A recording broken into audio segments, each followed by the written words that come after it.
Let's talk about your new i5 M60 that you're about to order. But you've ruined, you've 1 second. Hey guys, how's it going?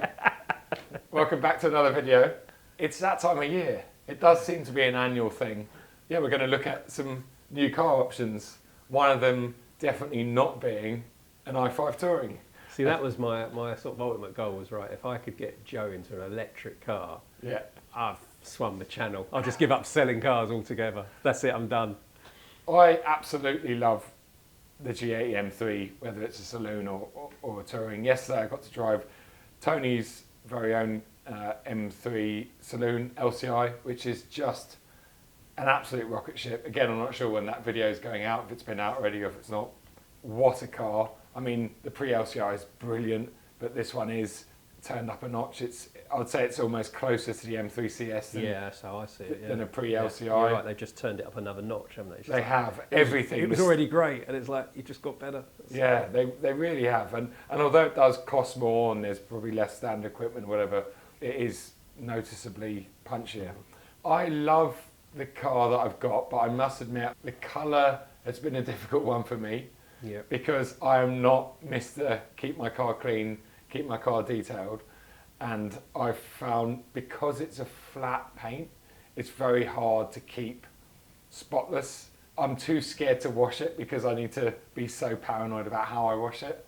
The paint, as much as I love it when it's clean, I've kind of fallen out of love with that paint a little bit.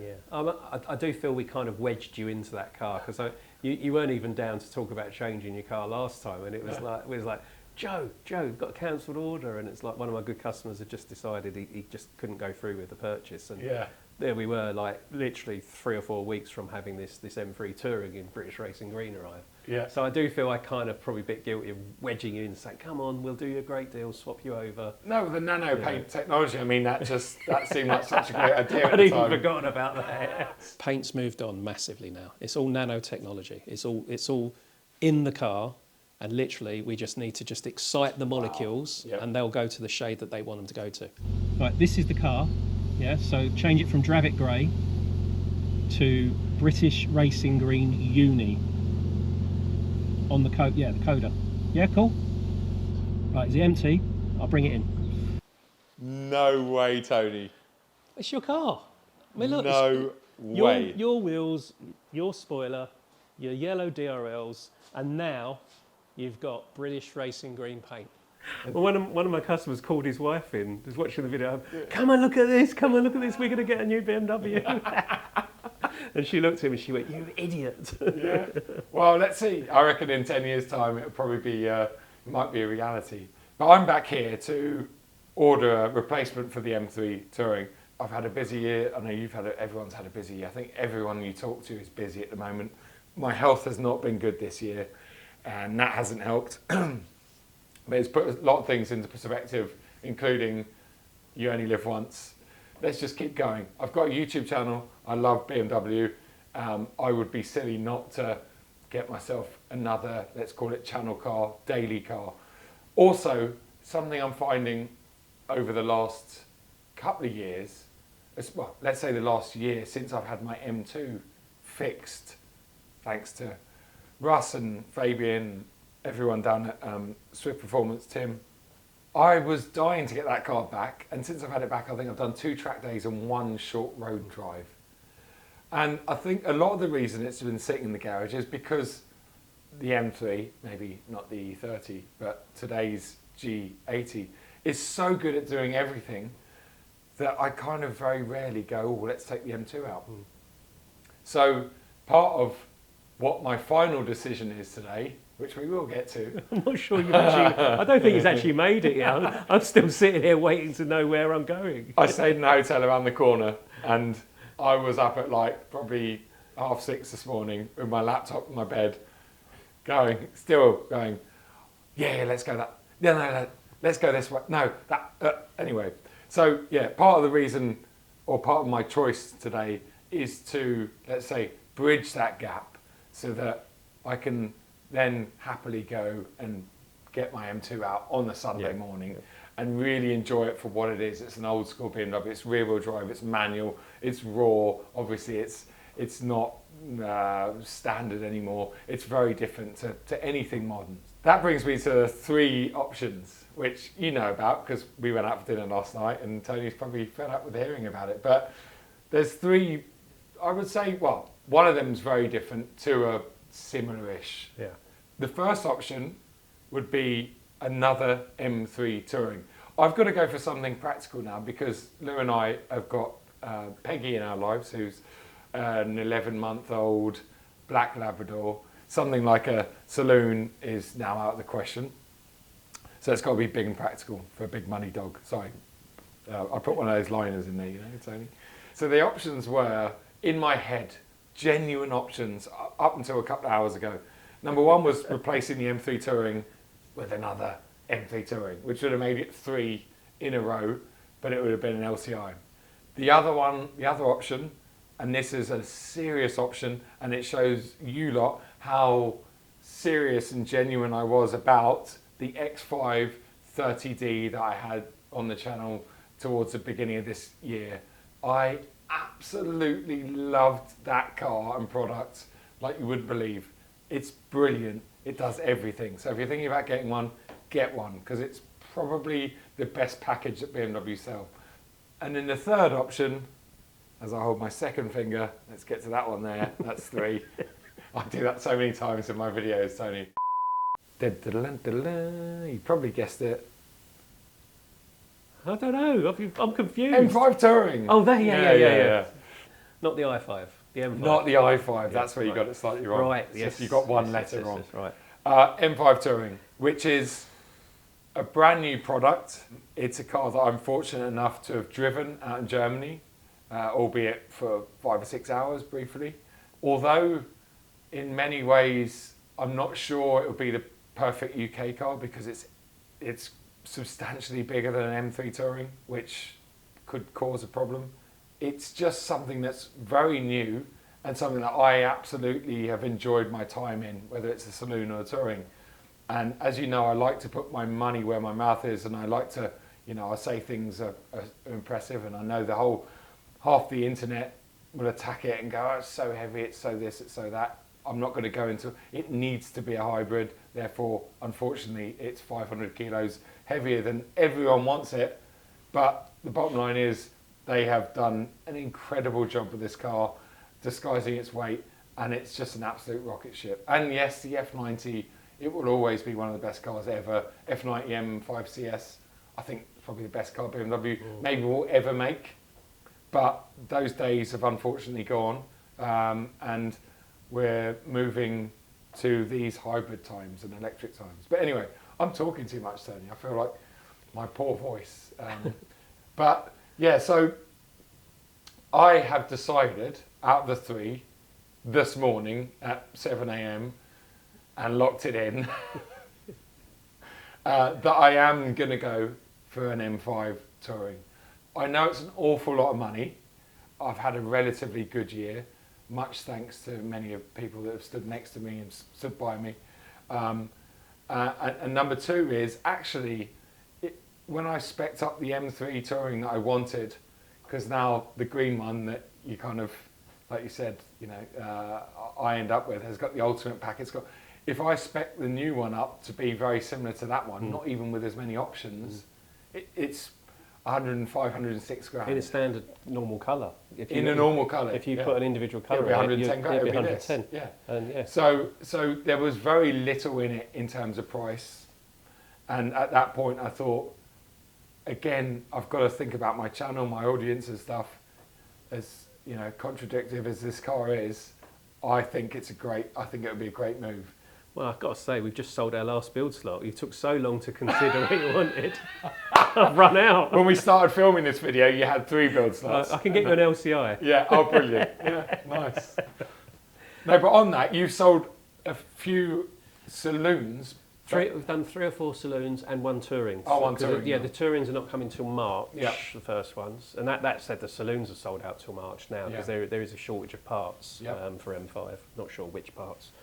Something that's unique to the M5 is in shortage at the minute, so we are getting delays on them. So yeah, you'll be looking at March, which will be when our first customer cars were arriving anyway. Yep. But yeah, we have sold one. And I think the other thing we haven't really even touched on is all the benefits that come with it, i.e. the fact that it's so low, 40 grams per kilometre, it's like no road tax. Yep. And if you run it as a business car, the Yep. benefit in kind is ridiculous. I was looking at someone the other day, someone was paying something like 14 or 16,000 pounds a year for his company car, and by switching to this it's dropping to like a couple of thousand. Yeah. Wow. And it's like factoring that into the whole thing, and the Yeah. fact that there's no road tax. You know, most of us are paying £600 a year for road tax Yeah, on yeah, performance yeah. cars. So Well, that's why BMW have had to produce, yeah, build it in the way they have, turn it into an M hybrid. Another interesting fact, and don't fully quote the lovely Tom, BMW UK. He said to me the other day that for company car owners or owners, most of them are speccing the carbon ceramic brake option, which is what, 8 or 9 grand, 9, yeah. because it pushes the CO2, or that extends the mileage a little bit, probably brings the CO2 down, Yeah. and therefore It drops another band. drops another band or something, and actually makes it cheaper. I don't understand. I'm not claiming to understand any of that, but he said it is interesting that because they got a load of orders, or and it's like business owners. It's like, oh wait a second, they've all gone for carbon ceramics. Oh, that's why. So that's quite an interesting. And of course, it does 166 miles per gallon. Yeah, that's a lie. The one I had out in Germany did about 4, I think. But that's because I was VMAXing it constantly. Yeah. It's the one, I think, I have to say, I can't remember if I talked about it in any of my videos. Unfortunately, it does come with only a 60-litre fuel tank, which is quite a small tank for that 4.4 litre V8. I'd say that's one of its negatives. Obviously, they've had to package so much in the car that they've had to sacrifice some of the fuel tank. I think we've definitely found the right car, judging by your body language. Yes. So doesn't it look good in white? I know, and this is not what we've just been looking at this off camera, because I decided on my colour, and then we brought up the white one, and I was just like, how good does the white one look? Huh? It looks really good. Really good. And nobody's ordered it in white. Oh, apart from one apart person. from someone. Yeah, so. But that's a saloon. Yeah. I'm not even going to mess around. So we got, let's go through the colour options quickly. I think Brooklyn Grey doesn't work on the car personally. I just think it's too big. It's too flat. Yep. Because although that's a pearlescent colour, it doesn't really throw the light around the way other colours do. Like Marina Bay blue. Wow. Yep. Yep. Stunning. That's a stunning colour, and quite a few people have ordered and are considering ordering that colour. Yep. Carbon black. We've talked about tanzanite blue and the effect, and carbon's the same. It has the same issues. Yeah. In fact, so the press car that I had, it was carbon black. Yeah. It was stunning when it was clean. Yeah. But nightmare to keep clean. I'm not sure I've ever loved carbon black. It's an unusual. Yeah. It's a weird colour, isn't it? It's got like red in it or blue or. It's blue. Yeah, it's inky blue black, isn't it? But it just shows every mark and every scratch. And even when it rains, as soon as the rain dries out, you get the white drops on it. And it's weird. The black, you'd think a black car would be the same, but actually black sapphire is easier than carbon black to look after. Yeah. It's one of my favourite colours on anything, but again, it's just a bit bland. Sophisto grey, that was like one of my 7 Series. Sophisto grey Xeralic. I would have it Lila Man green, but that's me. Yeah. I'll probably have a red leather interior, but that's me. I have a real love-hate for Isle of Man green. I don't know if it was just all of the original G8 overdone. Just all those horrible marketing shots. Long Beach blue on the first M2s. Yes. I could never then have a Long Beach blue M2. But now I really appreciate it when I see one. I'm like, oh yeah, lovely. It's different now. Yeah. Okay. Fire red again, which is wow. It's just such a wow colour. Yeah. It really is. Oh no. Make sure you show people the M3 Touring, the 3 Series Touring in our showroom in fire red, because it just on here it just doesn't do it justice. Fire red with black leather would look good, wouldn't it? That'd be a lovely, classy spec. Black sapphire. We don't have to say anything. We know that.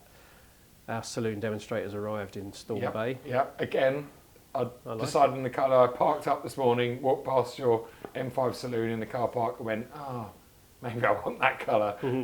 It's a subtle colour. I think if you want your M5 to look just, and this is kind of, it's going to sound a bit disrespectful to the car, I think, but if you want your car to just sort of not stand out too much, you have it. It's quite a subtle spec, I think, in that colour. Yeah. You could walk past it and think it was a normal 5 Series. It's an individual colour, so it is 1,095, whereas the other colours are 0. Just pointing that out. Wait, they come free with your 113,000 pound. Yes, they do. Oh, excellent. And the Beast. Yes. I mean, that is a frozen deep grey, which is almost black. It is, yeah. Yeah, what a ridiculous colour. That was the colour we had out in when we did the pre-drive, and they were like, and I was like, what's this called again? No, you can't. It's just frozen black. Yeah. But it's, I suppose, it's a little bit lighter than. It is, yeah. It's gangster, isn't it? Really I mean, that is like, if you've got some deals to do, you need to get that colour. The trouble is, you're going to spend, like we said before, 3.3 on the paint, and then you've got to spend over that again to PPF the whole car. Yeah. Because it's the only way to keep that car looking immaculate for the next 3 years. You're almost better off just going black or any other colour. And just well, if you're doing that, I'd go Sophisto Grey for no cost, and then pay your man £4,500 to PPF the whole car in matte PPF, which would look like that. Yeah. So there's another option. And then we've got white, which we've already looked at, which does look really good. So okay, I'm going to do a circling round like a roulette wheel. What's that? The wheel. The wheel. Do you ever watch that? Yeah. Lou's favourite TV show. Yeah. Wheel. It's a guilty pleasure because I really shouldn't enjoy watching it, but I do. It's slowing down. Oh, well, that slowed down a bit quick. That was a fix. Well, it's like the wheel, isn't it? It definitely. Some weeks it's quicker than others. That's true. I love Portimao blue, and so I think if they offered Portimao, I would have gone for that. But Marina Bay, I prefer on the bigger cars. So like X5Ms in Marina Bay blue are beautiful. Yeah. I've obviously not seen one in Marina Bay blue in real life, but I know because it's a big car like the X5M, it should carry it very well. Yeah. I'm going for that. I'm locking it in. That's my final answer. Gone on to another show now. You don't want to phone a friend? Oh God, sorry. Do it. I'm moving so yes. Lovely. So wheels, not too many options here. Yeah. That's the standard default wheel, the 951M. Yeah, and it's staggered, so we've got 20 inch on the front, 21 on the rear axle. A bit like the M3 and M4, but an inch bigger. So it's with mixed tyres. So again, we need an answer as to what mixed means. Yep. There is an option of a more aerodynamic wheel to save your fuel economy. Oh yeah, it does bring it down, doesn't it? 1 gram. Yeah. Ah, so that's what you'll tell. That's what you tell all the business users will be running those wheels. Put those wheels on. But I don't need to worry too much about the wheels because I might have some wheels lined up already. You might. I might have. But anyway, so what have we got? So there's sport tyres. So that's 850. I'm not being funny. It's an M5 Touring with 727 horsepower. You'd hope the tyres would be sport tyres anyway. It's like, do you want the average tyres with your 727 brake horsepower, or would you like to pay a little bit extra and have some really sporty ones? Yeah, I mean the thing is, and jokes aside, and I've mentioned this in a few videos recently. I'm a Michelin brand ambassador, but I definitely don't like bad mouthing other tyres unless they're horrific. But just to make it clear, whether it's a Hankook or I don't know who else do the OEM for these, but I've seen Hankooks. Yep. I'm assuming Pirelli probably do one. Obviously Michelin do their very unique Michelin Pilot Sport S5, not 5S. They're all star marked tyres, meaning they all have to run through these comprehensive, they're all designed around the M5. So even that Hankook tyre on that car, yeah. the Hankook Evo, whatever it is, will have been effectively tuned the compound to work with that M5. It would have met BMW's standards. Yeah. And the problem in the UK is Hankook has no real presence. No. We consider it to be a budget tyre. Yeah. But actually Hankook are on a lot of Audi RS products. Oh, yeah. And they're on a lot of big cars. All these big name brands, they all make good tyres. Yeah. But I mean, without sounding too biased, all I have to say is when I went on the recent M5 press launch and there was probably 15 saloons and 10 Tourings, plus the other static cars, every single one of them was on Michelin's. And that is not by coincidence. I'm telling you now, it's not by coincidence. The same with the UK press cars. Any M3, any M2s, you know, when the M2s were getting given to us with whatever they were, Bridgestones, or I can't remember, like they're quite old tyres. Guess what? All the press cars were on Michelin. Continental sixes. Fives. Because you used to laugh at my one. Yeah. It's like, it's not even on a 6. Yeah. So, you know, that kind of tells you what you need to know. So I'll stop talking about tyres now, and we'll continue on with the build. Cool. So we're going to stick with the standard wheels. We'll stick with the standard wheels because if I get a tyre, because they're going to sit in your garage, basically, aren't they? Yeah. But probably actually yes. Thinking about it, there is no. I think. And if it comes with Michelin's, then bonus. Yeah. All right, let's go inside the car. Yeah, I was after pleather. Pleather. No, you're all right. I want some Vigo dinosaur. No, you're okay. You've got merino. You were back to merino. Oh, okay. So standard black interior. Yeah, I mean it would go well with the exterior, but I want it a little bit different. Silverstone and black. You know, I'm a big fan of my Silverstone. Yeah, I like that. It makes the cabin feel a bit brighter and airier. Yeah. Lou, if it was Lou's choice, I know. She would be Kyalami Orange. Because you had a Portobello with Kyalami, didn't you? Yeah, my original G80 M3 rear-wheel really drive, nice, and I really like it. And obviously, it contrasts. If you go to an external shop, you might. I think you can just see it poking through some of the orange in there. Very nice contrast. I like that. Come on, be bold. I shouldn't I?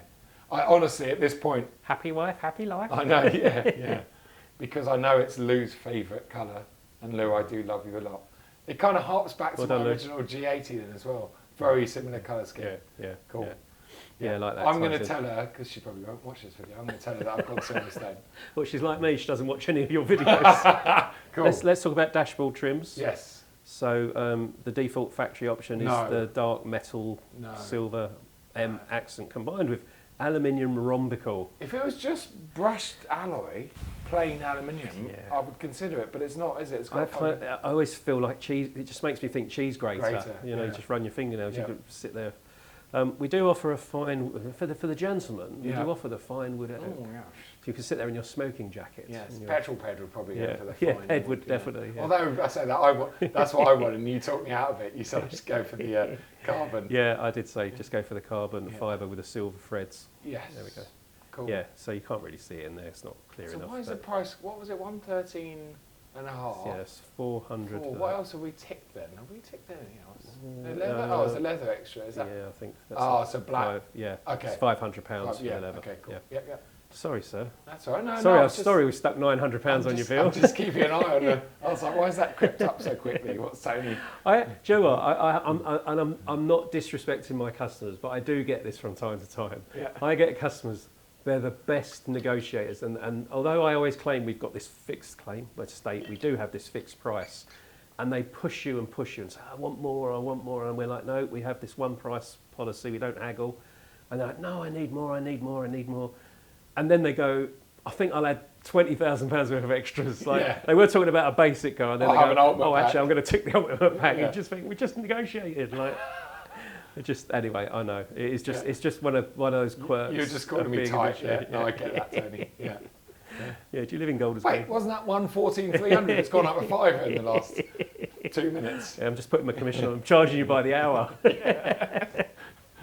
Right, there's not a lot of options on these, is there? We laughed about this. This isn't going to take long. Part of the reason for that is it does come with an awful lot of standard equipment. Yeah, I surprised you a minute ago because it's Bowers and Wilkins sound system, which is normally a £3,000 option, even on an X5, for instance, and it's standard. You know, forget HK, we've gone up a level already. We have got a comfort pack. Which I don't know why they do this. It's got heated front seats. You're not losing heated front seats by not taking the comfort pack, but they've listed it out as though it's front and rear, where it's not, it's rear. Look into the wording of a lot of. And what was the other option in there? So you've got rear side window blinds, which we've got Sunpro glass. I mean, do you need those? Travel and comfort system. That's just the lashings that are in the back of the front seats, basically, so you can plug in. You get a USB socket and a plug-in socket there, but you don't really need that, do you? No. And ventilated front seats. Well, I've got them on my M3. I mean, they're okay, but I wouldn't spend 800 quid on them personally. Although I've not had my car for a hot summer yet, so who knows? But yeah, so we'll ignore all that. M driver's pack if you want to go another 20 miles an hour faster at the top end. I mean, if I lived in Germany, well, yeah, it would be a no-brainer. I think if you do a lot of runs to the ring and you live on the autobahns and you de-restricted and whatever, then you probably would need that, wouldn't you? Yeah. Just for the one-upmanship. But over $2,000 for that, I just borrow a fresh car. The service inclusive. Okay, we talked about this a bit on the 1 Series specking video. The thing is, you've got to consider, right? This is a 5-year service plan, and it's inflation proof. Yeah. Because you're paying that price today, and of course we know servicing is going to go up every year for the next 5 years. So do factor that in. Running in service is included in that. Yes. Yeah, and that's going to be I certainly. always forget that with them cars. £500-600. depending on where you go, it's £500 or £600 worth of oil and labour. Yeah. And then you've got your condition-based servicing thereafter. Being a performance car, the servicing is going to be a bit more expensive. Yeah. But you could effectively get another 2, possibly 3 services out of that. Yeah. So then it does add up. If you know you're keeping the car for 5 years, 2913 is pretty sensible. But most of my customers change their cars every 2 years. Yeah. Some even every 1 year. Yeah. Can we just stop and talk about that for a second? We were meant to start with this, weren't we? Yeah, we were actually. We worked out last night over dinner that this car will be my 10th car from Berry BMW. Yeah. And my 9th from you, because one of those was the used 7 Series that I got off our mutual friend Hamza at BMW in Chiswick. So this is sorry. So I'm going to put you in the 10 club. So there's only a few people in the 10 club. Yeah. So. Oh, do I go in that? Yeah, it's quite special. We'll get you a special little credit card that says you're in the 10 club. Oh, okay. Doesn't give you anything, but just carry it around. Yeah, excellent. Anyway, so for me the service. I mean, honestly speaking. I know the most I'll keep this car is probably 2 years. So for me, that benefit then goes to the next owner. So you've got to factor that in. It's like, well, do you really want to do that? If you know you're going to sell the car in 2 to 3 years, then probably not for you. Yeah. But it does add value. And if you're financing it, as I said before, the GFV figure tends to go up a bit when you've added that to the finance. Yeah. And then you've got the ultimate pack, which, it's £19,000 bar 100. Yep. I don't know why I've selected it. I meant to click that one. So show all 11 options. So for your £19,000. Okay, so it's got the comfort packet. I suppose because it's got everything, hasn't it? Yeah. So your comfort pack was 1,600. Your driver's pack was 2,200. We know ceramics on this are 8,995, £9,000, whatever they are. An anthracite Alcantara headlining, which is lovely. Yeah. £1,200 that would be. Driving assistant professional. That's the bit that gets me. It's like, well, self-driving stuff then. Yeah. But then it gives you the panoramic roof, which we know is like another 1,400 odd. Yeah. Park assistant professional, so that's self parks. I don't know why they call it a panoramic glass sunroof, because it's just a. Yeah, it's a piece of glass. Yeah. I think they should. I think the naming should be changed, but everyone does it. Audi. Yeah. See, I would have called that a Sky Lounge. And instead of calling Sky Lounge on the X5 Sky Lounge, you should call that a panoramic glass sunroof because it actually opens. Or glass panel or something. Yeah, so it still comes with the electronic blind, doesn't it? Yeah. Which is the important carbon mirrors. So it's kind of like you're paying half of the money for the brakes essentially. Yeah. Right. So let's go down to the single options now. Right. There's not that many. Calipers. So you've got your blue car. Yeah. With your blue brakes, but a different shade of blue. Yeah. Darker blue than the paintwork. Red, everyone jars with that. Or you've got black. I know you love a black caliper. Yeah. I'm just going to press it anyway. Definitely. No cost option, sir. On your £113,000 car. Oh, see, now you're doing it. Really. Right, we've talked about travel comfort, rear side. Yeah, we don't need to worry about any of that stuff because it's all the comfort pack. So's that. Yeah. It's got AC fast charge prep as standard. Yeah. It comes with a flex charging mode 2 cable. Okay. So that's the one that plugs into your socket, your wall socket, isn't it? By the looks of it, looking at that adapter that's on it. Yeah. But if you wanted the other cable, oh, it's gone. Where is it? It's there somewhere. I think it comes with that one. Yeah. I won't ask you about the mode 2. It comes with the mode 3 one that plugs in from a charger to the car. Okay. But if you want one to plug into your socket, you have to pay an extra 350 quid. Yeah. So. But you're not going to need that. No. We talked about the anthracite Alcantara headlining. Yes. It is gorgeous, and it is available as a standalone, so you don't have to have the ultimate pack. Yeah. Well, that's one of the options I'm definitely going to go with. Yeah. Good man. because I think the interior is already nice because it's all extended merino leather and stuff. But I think Alcantara headlining in any car is just lovely, isn't it? Whenever I've got an X5 and it's there, you just end up just brushing the A-pillar. It just lifts it completely. Yeah. And now tow bar is an interesting one because there's not many M cars. In fact, the M3s you can't do it. The M3 Saloon and Touring you can't because of the rear box. And I remember when the M3 Touring came out, and that was one of the complaints was, you can't do it, whatever. Now, the M5 you can get it, but it's very limited. I think it's 750 kilos unbraked and 2,000 kilos braked trailer. In my head, I thought, even if it was just for a video, because I don't have space to park a trailer and money to buy one, especially after getting this, I was like, I'll borrow a Brian James trailer or something and tow my M2 to a track day in the M5 just because it would be cool. And if I misshift the gear, I could then tow it home. But then we very quickly realised that actually the M2, I don't know, what's that, 1,450, 1,500 kilos, it wouldn't work. So just be careful with that. Make sure you look into the limits and stuff if you are buying an M5 as a tow car.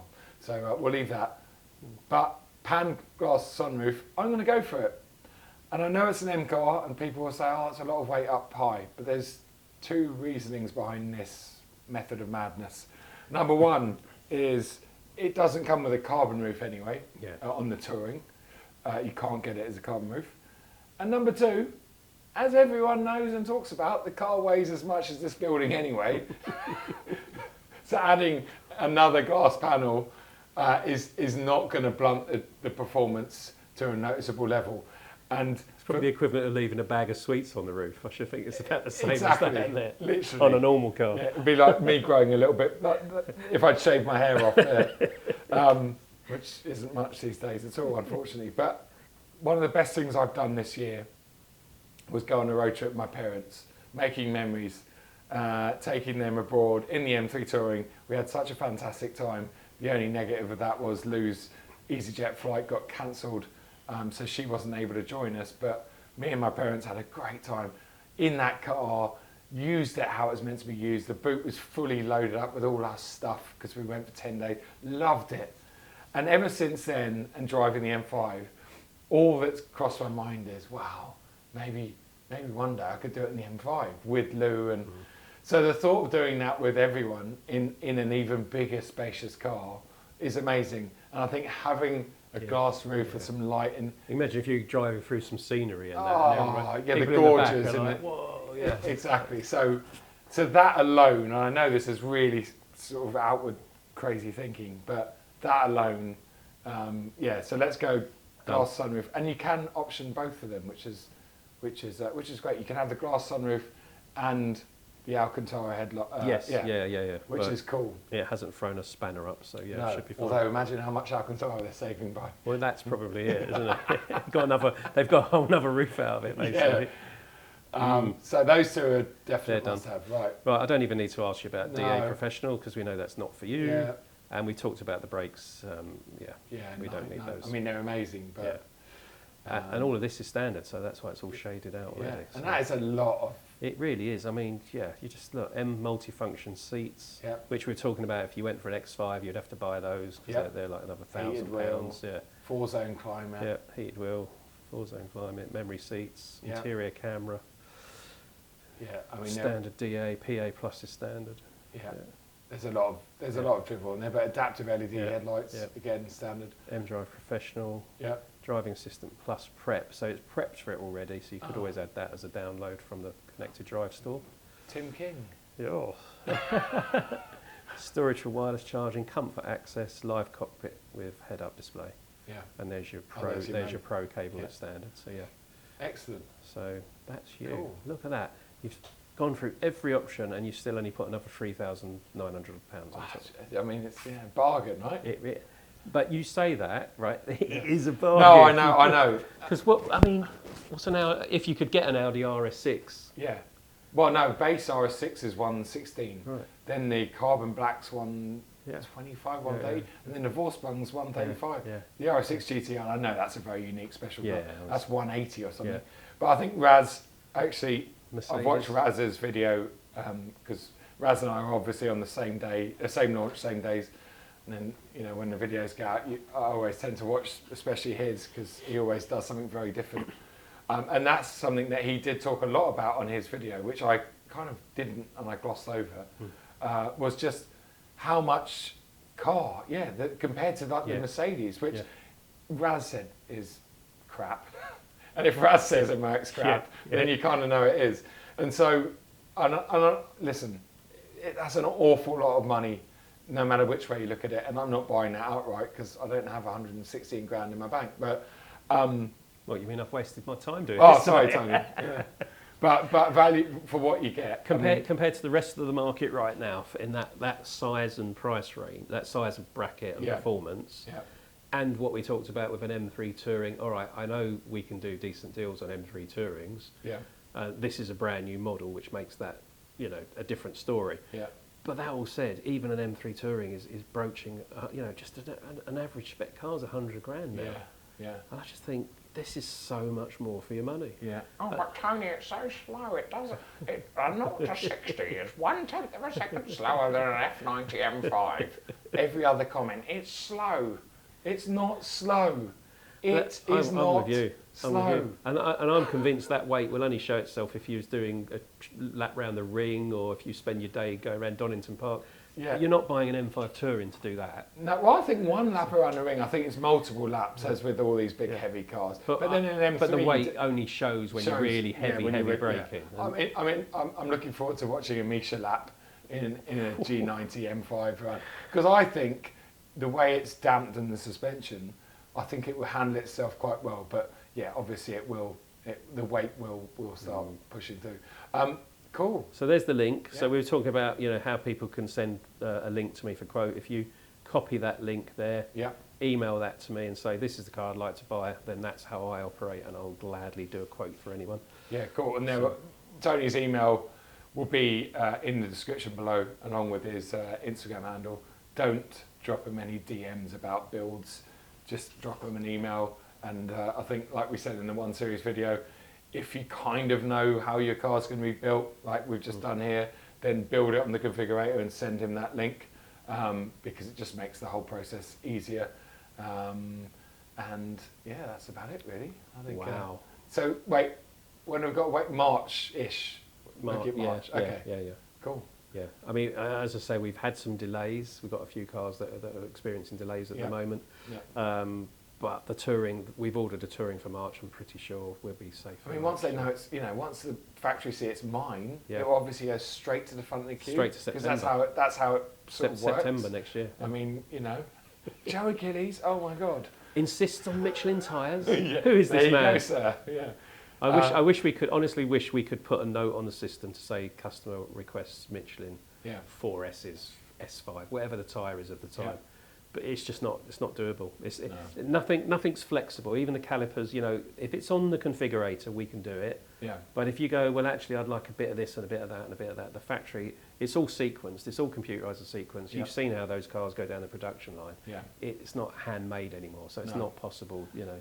And like I said on a few M3 Touring videos, if you know you're going to have your M5, M3, whatever it is, M4, if you're going to have it for the next couple of years, you know in those couple of years, you're definitely going to go through a set of tyres. So if you've got the space to store it, what I've always said and recommended is, if your car comes on a non-Michelin branded tyre and you really don't want those tyres, then the minute you get the car, or whenever, as soon as possible, order some Michelins from Black Circles or whoever, get them put on the car, keep the original tyres, and then when you go to trade it back in or hand it back to Tony, you're giving the car back with a brand new set of tyres, which if you're looking at ordering another car from Tony, you know, that's going to be like there's a car that's got brand new tyres on it, good condition. So yeah, it won't necessarily, although it would be a bit more of an investment to start with, you actually kind of get that back because you won't have to replace the tyres. No, you would have replaced the tyres probably anyway by the time you come to trade the car in, because you need to for a resale value. Yes. So then put those. So rather than giving them the next customer Michelins. Look, you've got brand new Hancooks on this one, sir. Yeah. So yeah, that's what I'd recommend. Yeah. I'm just thinking about the customisation, and it just took me back to a story I was told by. I used to work at Mercedes, and I was working for a lovely couple of guys, Lisa Ford and Niall Hooper. And Lisa was telling me when she was at Kensington HRO and they had TVR as part of their brand. And she said it was so bad that one day the guys phoned up from Blackpool and they went, "Now, I can't do the accent, but I'll just try and put on a northern accent." Lisa, yeah, the TVR Camara, it's nearly ready, but we've run out of Moonstone. Do you think he'll take Elm Green instead? And literally, it was like they were hand painted. Oh, and they were literally going, "We've got none of this paint." Wow. And they would have to ring the customer up and say, "Look, yeah, you can have it in this colour, but not that colour." How times have changed. Yeah, Wow. great, isn't it? Bruh. Well, so, mate, yeah, M5 Touring. exciting times. Big Daddy. It is the Big Daddy. Big I'm looking forward to it. Not looking forward to trying to get that on the driveway at all, in fact. They're very, very long. And very, yeah, it's not. And wide. I don't have a problem with the length. Yeah, that's not what she says. It had to come at some point, didn't it? That's what she said. Guys, I hope you've enjoyed this video. Let us know in the comments below if you have. And let us know in the comments below if you think I've made a good decision or a bad decision, because I'm sure there'll be a lot of mixed opinions. But like I said, I'm doing it because life's too short. I want to live with it for a year or so at least and just see what it's like and experience what I did with my parents. Mostly that's top of my list is take them away again next year. Thank you very much, Tony. Pleasure, mate. Welcome Cheers, as back. always. Yes. Welcome back to the Dream Factory. The 10 Club. Good Boom. man. Good man.